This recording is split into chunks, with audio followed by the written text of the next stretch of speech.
Existen hombres que conquistan tierras y hombres que conquistan la eternidad. Antes de cumplir los 30 años, un joven proveniente de las indómitas tierras de Macedonia ya había puesto al mundo antiguo de rodillas. No se detuvo ante desiertos infranqueables, ni ante ejércitos que lo superaban 10-1. Su nombre se convirtió en sinónimo de invencibilidad, y su legado cambió el ADN de la civilización para siempre. Alejandro Magno. Para unos, un genio militar sin parangón.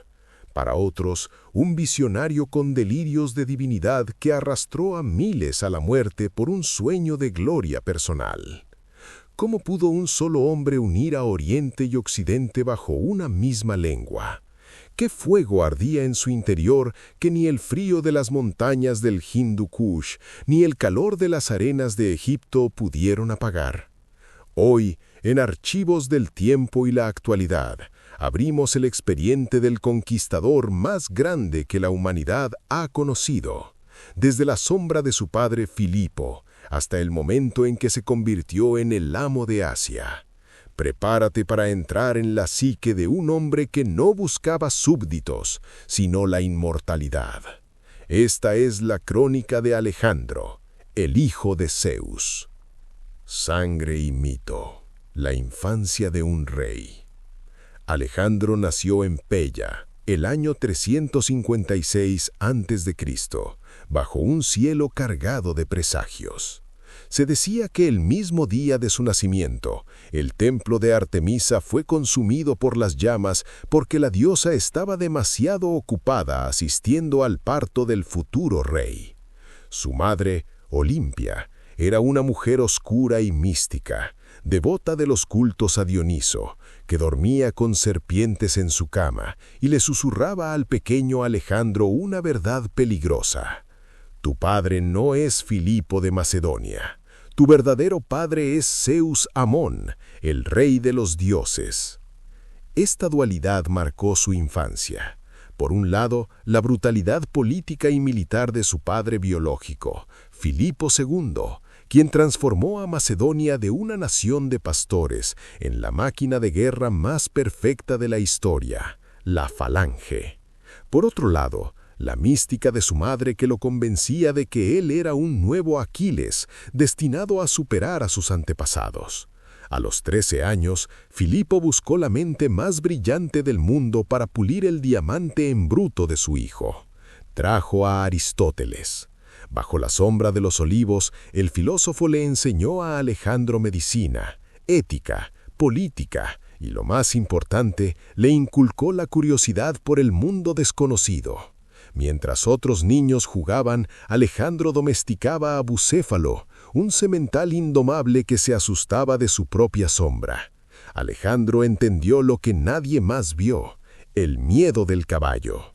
Al girarlo hacia el sol, el animal se calmó. Fue su primera gran victoria, el triunfo de la observación sobre la fuerza bruta. El ascenso por la sangre, el trono vacante. El año 336 cambió el curso de la historia. Durante una boda real, un guardia de confianza apuñaló a Filipo II en el corazón. En un segundo, Macedonia quedó huérfana y rodeada de enemigos que veían en el joven Alejandro, de apenas 20 años, a un niño fácil de aplastar. Las ciudades griegas como Tebas y Atenas se rebelaron, pensando que el cachorro no tendría los dientes de su padre. Se equivocaron cruelmente. Alejandro no pidió permiso para ser rey, lo arrebató. En una campaña relámpago, aplastó las revueltas en el norte y luego se dirigió a Grecia. Para enviar un mensaje que resonara por siglos, arrasó la ciudad de Tebas hasta sus cimientos, perdonando solo la casa del poeta Píndaro. El mensaje fue claro. Alejandro podía ser el más refinado de los griegos o el más salvaje de los bárbaros. Con Grecia sometida por el terror y el respeto, Alejandro miró hacia el este. Allí, cruzando el Helesponto, se extendía el imperio persa, el gigante que había humillado a los griegos durante generaciones.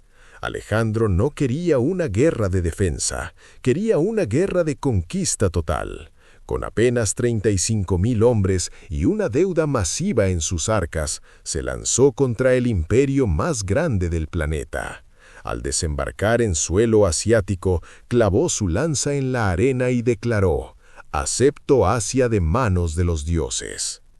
La victoria de Gránico y el nudo gordiano. La primera gran prueba fue el río Gránico.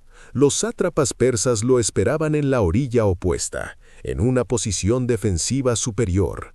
Los generales de Alejandro le aconsejaron esperar. Alejandro, fiel a su espíritu de Aquiles, se lanzó al agua en medio de una lluvia de flechas.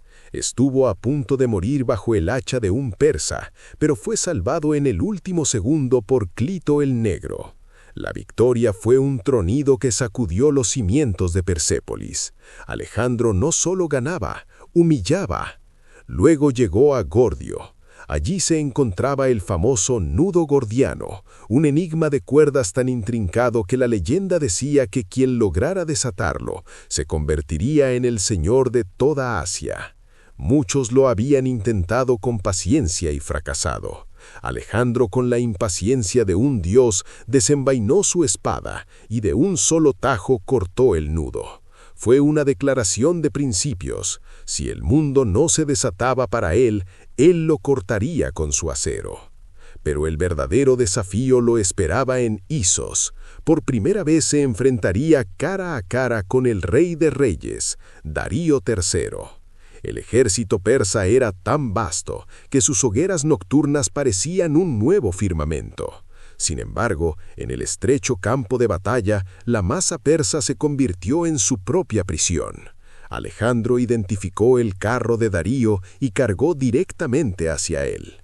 Al ver el brillo de la mirada de Alejandro, el gran rey persa entró en pánico y huyó, abandonando a su familia, su tesoro y su honor. Alejandro no solo había ganado una batalla, había roto el espíritu de un imperio. El hijo de Amón, el sello de la divinidad.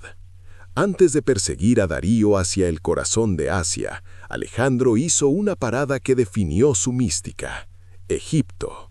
Los egipcios lo recibieron no como un conquistador, sino como un libertador del yugo persa. Allí fundó Alejandría, la ciudad que se convertiría en el faro del conocimiento del mundo antiguo. Pero lo más importante ocurrió en el desierto de Libia, en el oasis de Sigua. Alejandro caminó días por la arena ardiente para consultar el oráculo de Amón. Lo que sucedió dentro de aquel templo quedó entre él y el dios. Los sacerdotes lo saludaron como hijo de Amón. Se dice que al salir, su mirada había cambiado. Ya no era un rey macedonio, era un faraón, un dios viviente. Ahora, con la bendición de los dioses de Egipto y el acero de Macedonia, Alejandro estaba listo para la batalla final. Darío lo esperaba en las planicies de Gaugamela, con un ejército aún más grande, elefantes de guerra y carros con cuchillas en las ruedas. El escenario estaba listo para el choque de civilizaciones más grande de la historia. Octubre del año 331 a.C. Las llanuras de Gaugamela, en el actual Irak, se convirtieron en el escenario del juicio final para el mundo antiguo. Darío III no cometió el mismo error dos veces. Había nivelado el terreno para que sus carros falcados pudieran despedazar a los macedonios, y había reunido a 1.000.000 de hombres de todos los rincones de su imperio. Las hogueras persas esa noche eran tantas que los generales de Alejandro, aterrorizados, le rogaron que atacara en la oscuridad. Alejandro respondió con una frase que resonaría por los siglos: «Yo no robo victorias». Al amanecer, la falange macedonia avanzó como un muro de acero. Alejandro, a la cabeza de su caballería de élite, esperó el momento exacto. Cuando los persas abrieron un hueco en su línea para perseguir una distracción, Alejandro cargó como una flecha dirigida al corazón de Darío. El rey de reyes, viendo de nuevo la mirada de fuego del macedonio, dio media vuelta y huyó, dejando que su imperio se desmoronara tras él. Gaugamela no fue solo una batalla, fue el colapso de una era. Babilonia abrió sus puertas de oro a Alejandro y Susa entregó sus tesoros incalculables. Pero cuando llegó a Persépolis, la joya del imperio persa, algo en su mente cambió. En una noche de embriaguez y furia, la ciudad fue consumida por las llamas. Algunos dicen que fue un accidente, otros que fue la venganza final por el incendio de Atenas un siglo antes. Alejandro ya no era un libertador griego, era el nuevo rey de Asia y su corona estaba forjada en cenizas. El descenso a la locura y la traición. Pero el trono de Persa era una prisión.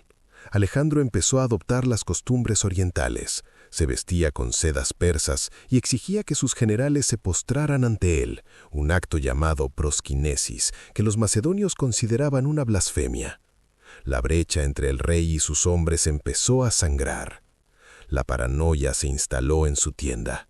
Alejandro ejecutó a Filotas, su general más brillante, y al padre de este, el veterano Parmenión, por sospechas de conspiración. Pero el punto de no retorno ocurrió en Samarcanda.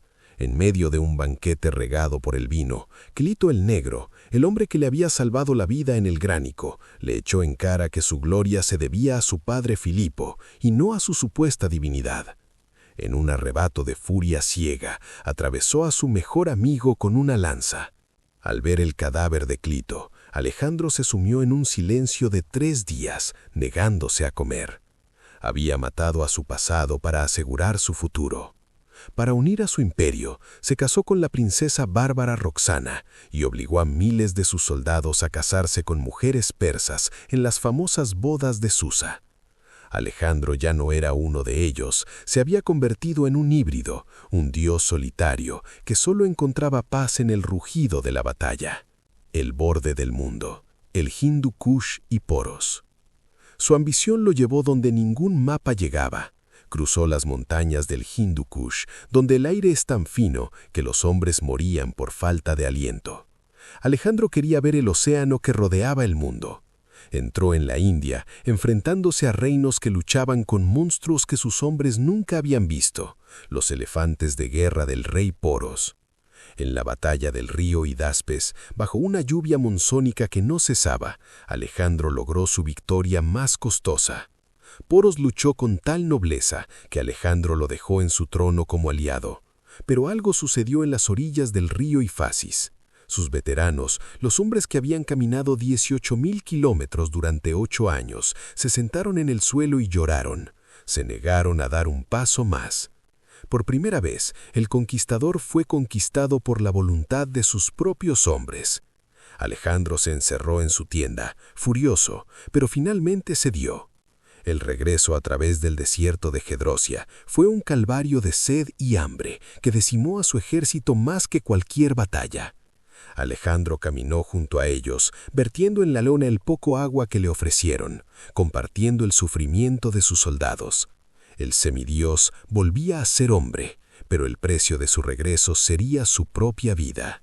El misterio en Babilonia y el legado eterno. Junio de 323 a.C. Alejandro está de vuelta en Babilonia, planeando la conquista de Arabia y quizás de Cartago. Pero después de un banquete prolongado, una fiebre extraña lo derribó.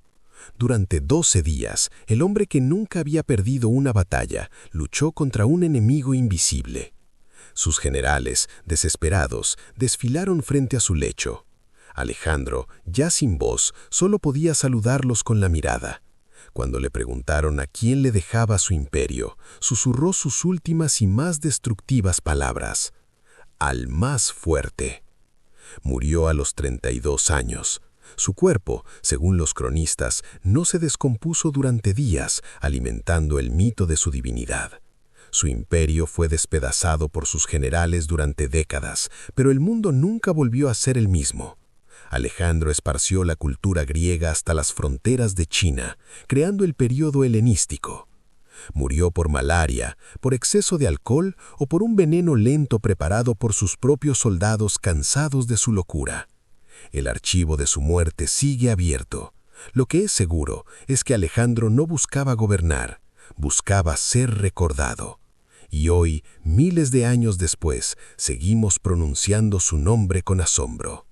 Si este viaje por la vida del hijo de Zeus te ha fascinado, suscríbete a Archivos del Tiempo y la Actualidad. Activa la campana para no perderte el próximo archivo, porque en este canal el pasado no está muerto, solo espera a ser contado. Nos vemos en el próximo expediente.